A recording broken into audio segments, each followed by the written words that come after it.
Hello everyone, Bertina Amy here, and welcome to my channel. In today's video, I thought I'd show you 4 Dollar Tree DIY summer home decor ideas.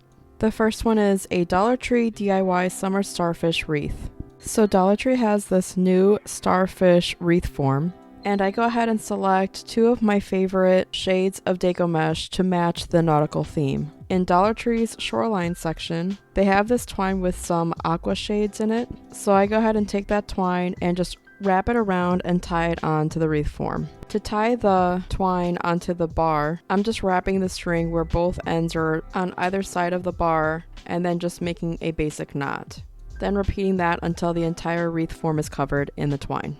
Let me know in the comments below if you were able to find a nice wreath form in this starfish form. At a lot of my local Dollar Trees, they had a lot of broken ones, and it was really hard to find one that was totally intact. Once the entire wreath form is covered, I go ahead and take the tail end and hot glue it onto the wreath form, and then just cut off any excess. You can certainly consider this project done with just the attached twine, or perhaps take it a completely different direction. Maybe you want to add some seashells, but I wanted to try to see if I can decorate it or embellish it with some Decor mesh. So I take my chosen colors of Decor mesh and I take them out of the packaging, and I kind of sort of eyeball measure out the length I need for each point of the starfish, and I go ahead and cut them out. I chose the longer pieces to be mostly aqua and the shorter sections to be mostly blue.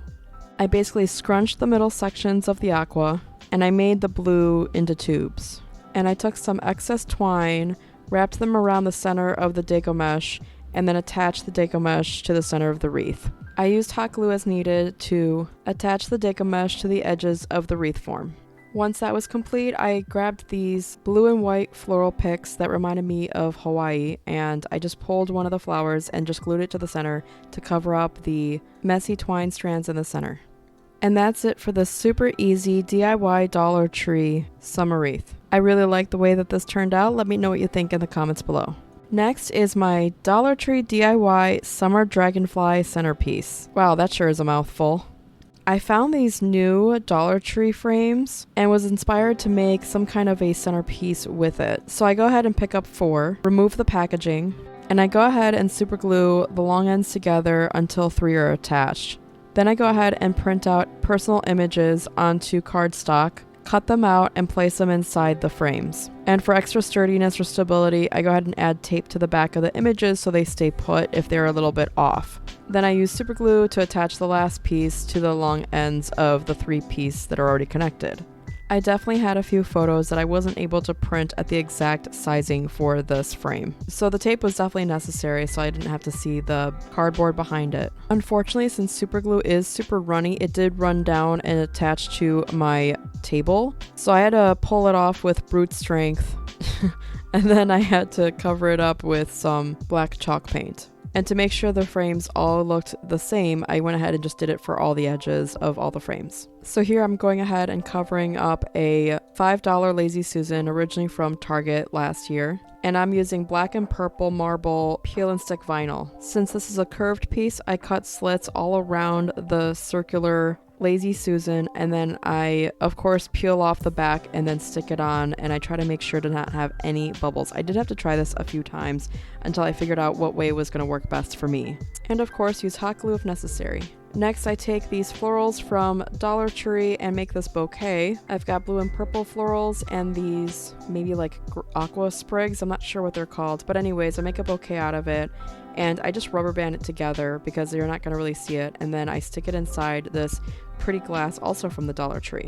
And to keep it sitting upright, I go ahead and put these glass gems also from the Dollar Tree. I ended up needing 2 packs to fill it up, but since I had 2 packs more, I decided to put them in between the glass vase and the frames. Then I go ahead and embellish it with dragonfly clips from Temu, dragonfly stems from Amazon, and I wrap the bouquet in dragonfly string lights. And that's it for this project. I really love how this one turned out as well. Here's the final result with and without the string lights on. Let me know what you think in the comments below. Next is this Dollar Tree DIY Summer Seahorse figurine, which also happens to be kind of steampunk inspired. So I bought this 6-pack of seahorse DIY ornament kit. So I just use basic Elmer's glue to glue the seahorses together. I start off with gluing 2 pieces together and then just clamp them down with binder clips. And then I go ahead and glue 2 of the 3 pieces together. Then I go ahead and take some scrap tissue paper, tear it up into little pieces, and then Mod Podge it over the top of the seahorse. I repeat that until all the sides of the seahorse are completely covered, and then I repeat that with the extra seahorse. Once dry, then I go ahead and paint the seahorses in this black chalk paint and make sure all sides are covered as well. Next is the fun part where you can select the colors you want to use to go ahead and paint your seahorses. I'm going with this metallic sapphire paint from Folk Art.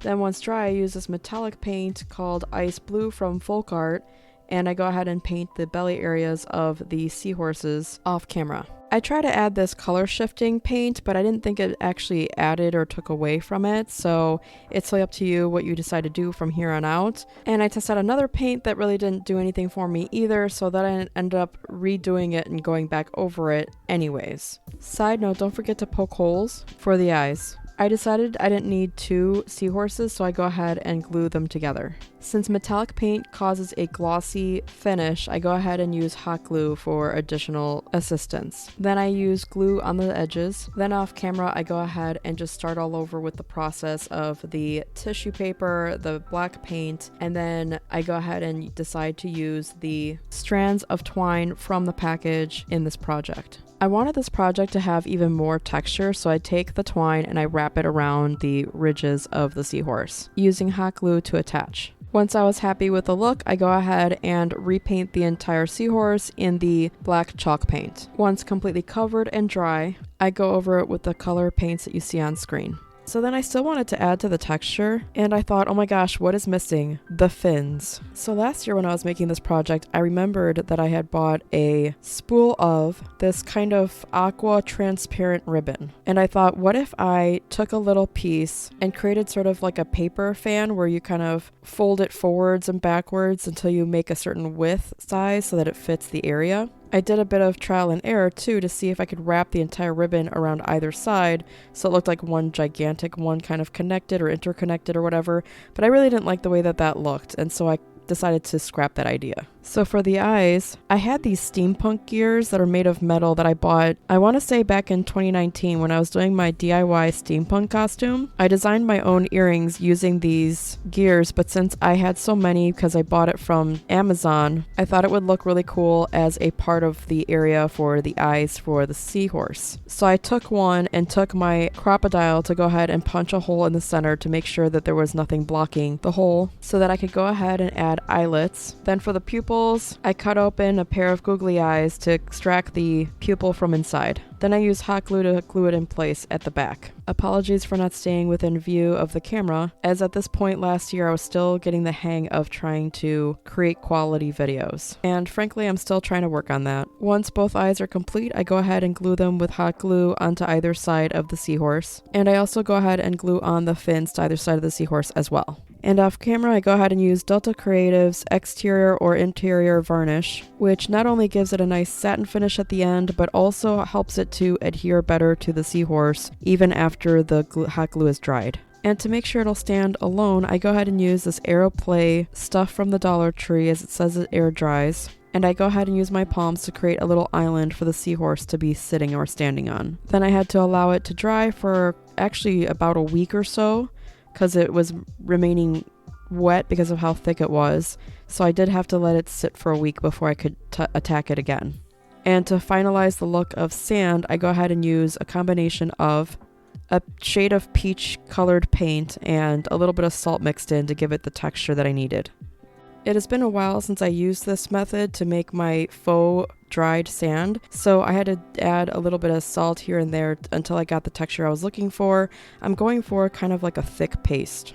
This can be a little bit difficult to paint on, but once you get that texture and you paint it on, make sure to cover the entire surface of the island or so, and then that way once it dries it should form like a nice hard rough texture that feels kind of like what you would expect of hardened sand. Once it's completely covered, you could also add salt crystals all over the top of it. Once you're done, make sure to give it some ample time to dry. The salt should actually cause it to dry quicker than usual, so it shouldn't take long, no more than a day max. It will mostly depend on how thick your layer is. But once it's totally dry, you should be able to knock on it and you can tell it's really hard.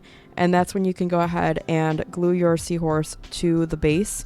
And then just to help to adhere it better, make sure you're adding in some more of that mixture of that paint and salt within the cracks to keep the seahorse attached to the base. And feel free to go ahead and add some more sprinkles of salt at the end as well. And here's the final result of the DIY steampunk-inspired seahorse decor piece using Dollar Tree products. Next is a Dollar Tree DIY summer sea turtle figurines. Since the process is the same for the large sea turtle, I'm just going to show you how to do the mini sea turtle. So I take the sea turtles out of their pack and I go ahead and glue 2 pieces together for all of them. But I really only need 1 of these. The only difference for the larger one is simply that I glued all the pieces together instead. But it didn't really make sense to me to glue all these pieces together, seeing as how small these little pieces are. Okay, just kidding. The mama sea turtle actually has 5 of the steampunk gears, whereas the baby one has 1. And the mama sea turtle also has pearlescent eyes, whereas the baby has more of like a crystal-like eyes. Then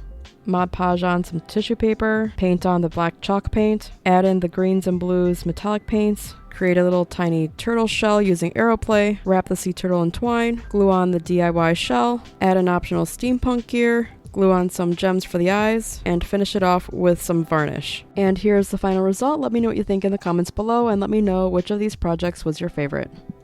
If you enjoyed this video, please smash that like button and subscribe. And until next time, we'll see you in the next one. Thanks for watching. Bye.